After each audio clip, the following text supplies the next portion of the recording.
Hi everyone, good evening and welcome to the YouTube channel of PRATHAM Test Prep. Myself Juhi Sharma, and here we are with yet another current affairs video which covers the current affairs from the 2nd of May to the 3rd of May, right? So these 2 days are going to get covered in this particular current affairs session.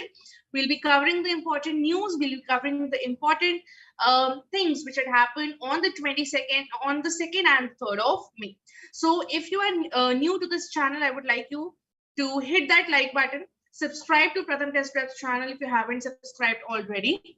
And yes, uh, after subscribing to that like button, you'll get notified whenever we upload a new video, whenever we go live. And trust me, we do a lot of live sessions and a lot of new videos. So without wasting too much of time, let's start with the current affairs of the 2nd and the 3rd of May. I hope you all are doing well. The temperature has got down a little bit. It's raining here in the Delhi NCR region. I hope it's a sigh of relief for everyone because there was a heat wave going on, right? So yes, let's see the first news for the day. The first news we have is that World Press Freedom Day is observed on the 3rd of May.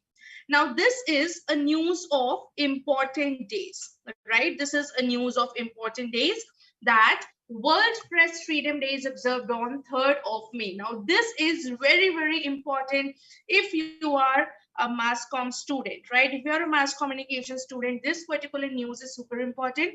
That when is World Press Freedom Day observed, right? So World Press Freedom Day is observed on the 3rd of May every year, right? And why this day is observed? This day actually acts as a reminder for the government to uphold the right to the freedom of expression, right? Now, whenever we are learning about any important day, what we do is we cover two things. We cover the day and then we cover the theme.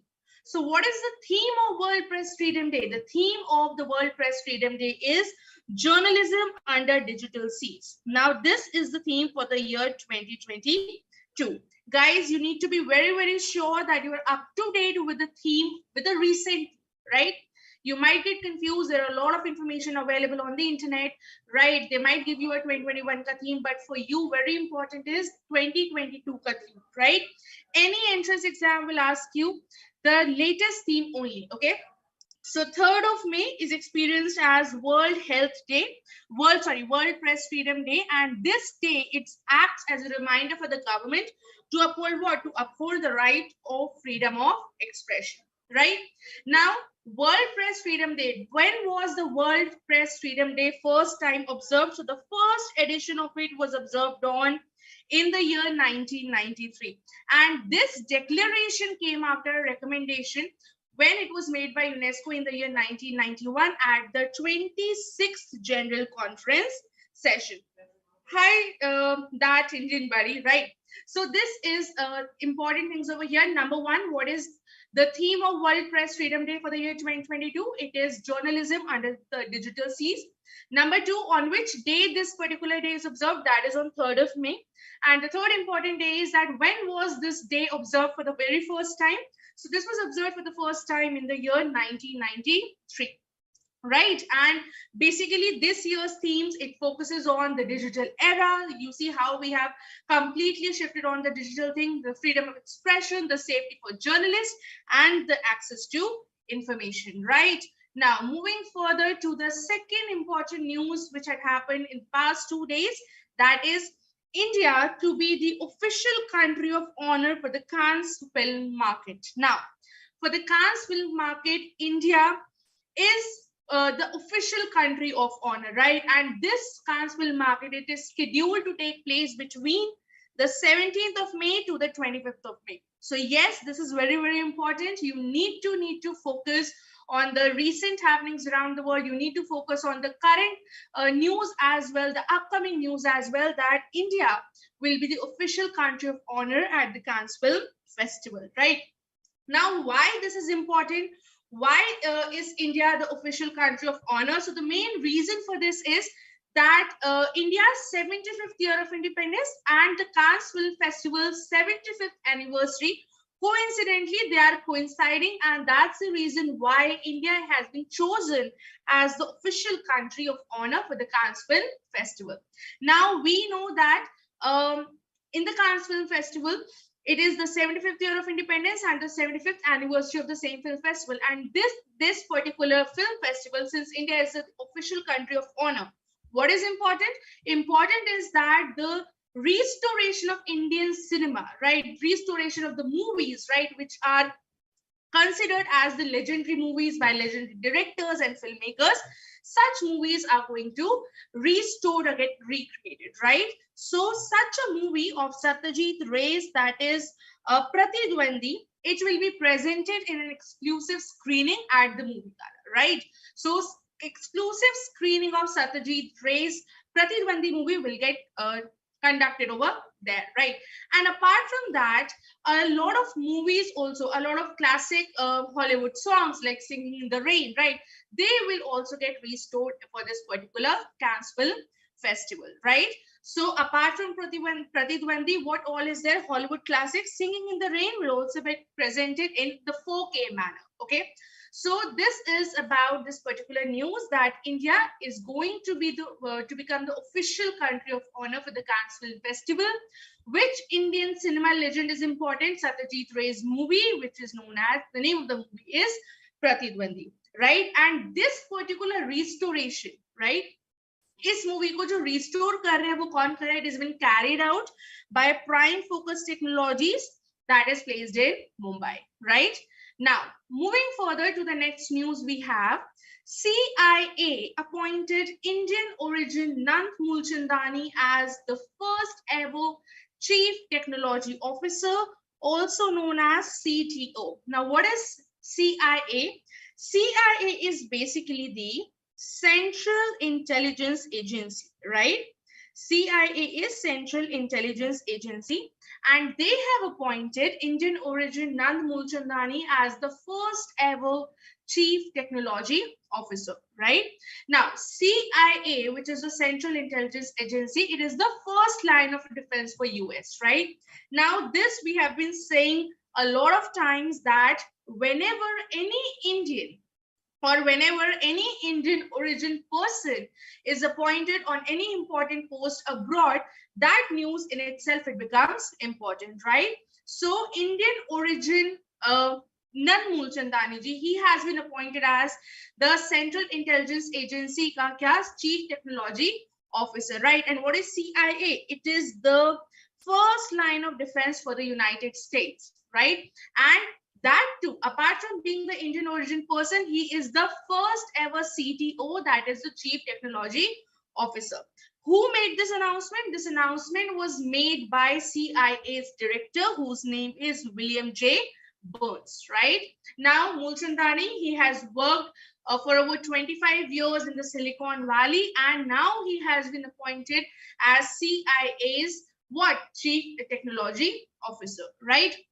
Now, here is some additional information given about Mulchandani, that he has done his schooling from Delhi. He has studied in the Bluebell School International, and then he went to the Cornell University. So all this information is given, but for us, for our undergraduate interests, what is important? Number one, that who is the first ever CTO of CIA, that is Nand Mulchandani.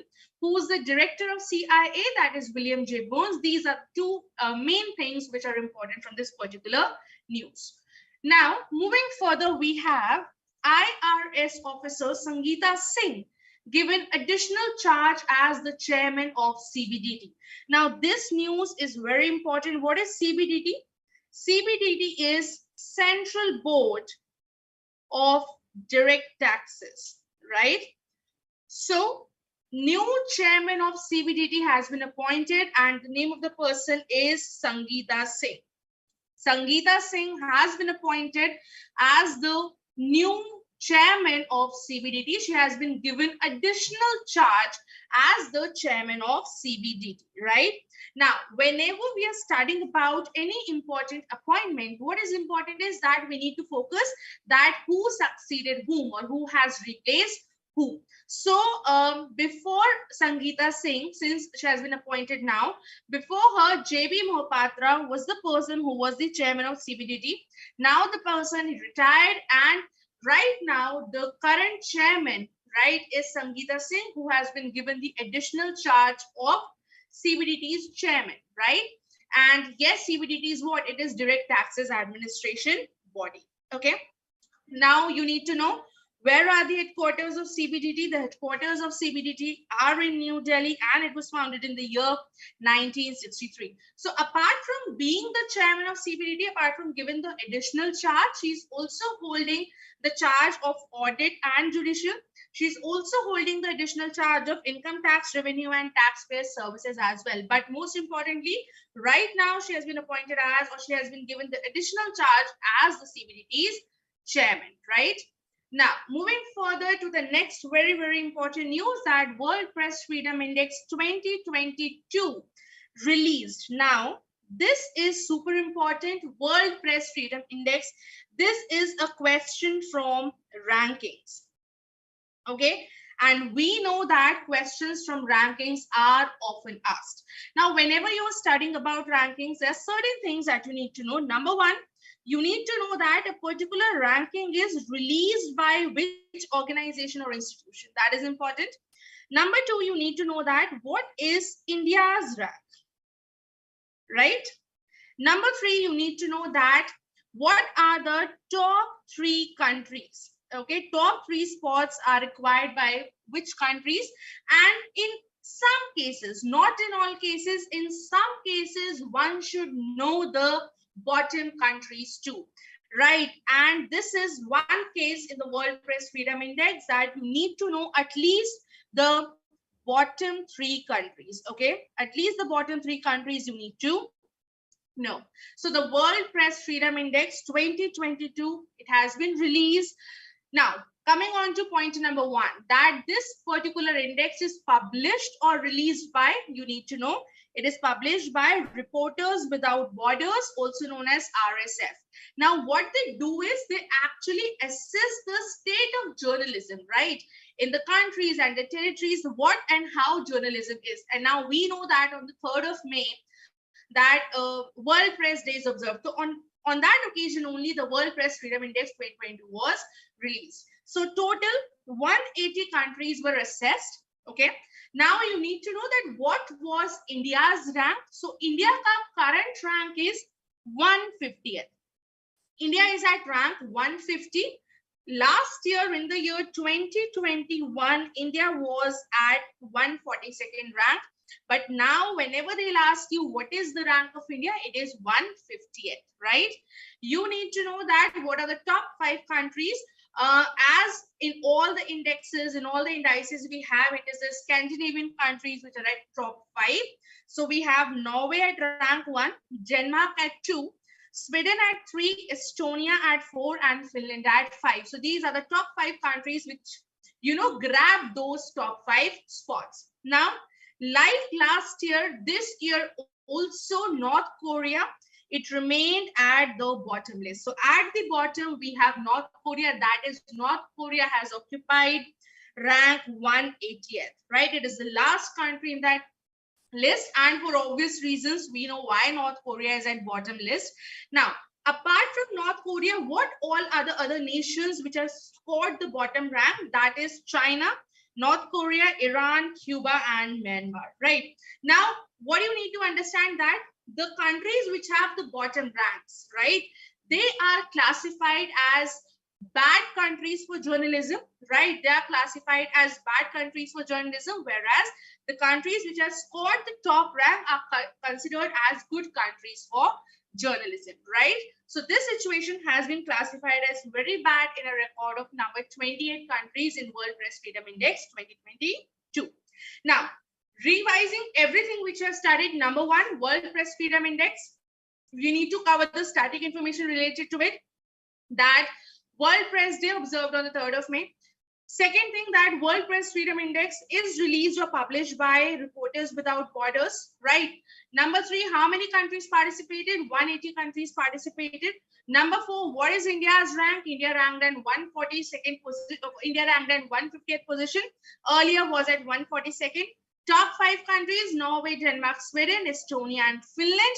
Top 5 bottom countries are China, North Korea, Iran, Cuba, and Myanmar. So these are the important information about World Press Freedom Index. Now, next news is first ever Kerala Olympics game began in Thiruvananthapuram. Now, the sports minister of Kerala, whose name is V. Abdul Rahman, he has inaugurated the first ever Kerala Olympic Games, and they are going to held at the University Stadium, right?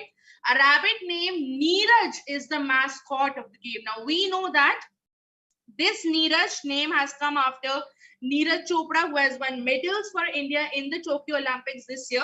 So the mascot for Kerala Olympics is rabbit, and whose name is Neeraj, right? It is a 10-day sports event. 8,000 athletes are going to take participation. 4 districts in Thiruvananthapuram, Kochi, Kollam, and Kozhikode. And this is an initiative of the Kerala Olympics Association, which is also known as KOA. And a lot of sports like athletics, aquatics, archery, basketball, boxing, badminton, cycling, football, wrestling, etc., etc. All these sports are going to, be a part of this Olympic Games. Now, moving further to the last news of the day, we have Rashid Kidwai authored a book titled Leaders, Politicians, and Citizens. Now, this is a very, very important book from the category Books and Authors, right? So, leaders, politicians, citizens, 50 figures who influenced India's politics. Now, this is the entire name for the book, right? This has been authored by journalist Rashid Kidwai. He's an author, he's a journalist, Rashid Kidwai, and he has compiled 50 famous personalities, 50 famous influencers who have influenced India's political landscape, right? Now, this book is being published by Hachette India, and you need to know that the foreword of this book was written by Shashi Tharoor, who is an MP we know. And if you need to know that few famous personalities out of those 50 were Teji Bachchan, Phulan Devi, Indira Gandhi ji, Rajiv Gandhi, Jayalalitha, Abdul Kalam ji, Karunanidhi. So these are amongst the few who are actually there as the influencers in author and journalist Rashid Kidwai's book. So that's all for today. That's all had happened in the past 2 days on the 2nd and the 3rd of May. If you like this video, give it a thumbs up, like this video, subscribe to Pratham Test Prep's channel if you haven't done already, right? And thank you so much, guys, for staying tuned. Keep studying, keep revising. I shall be seeing you super soon in our next video. Till then, take care. Bye-bye, guys.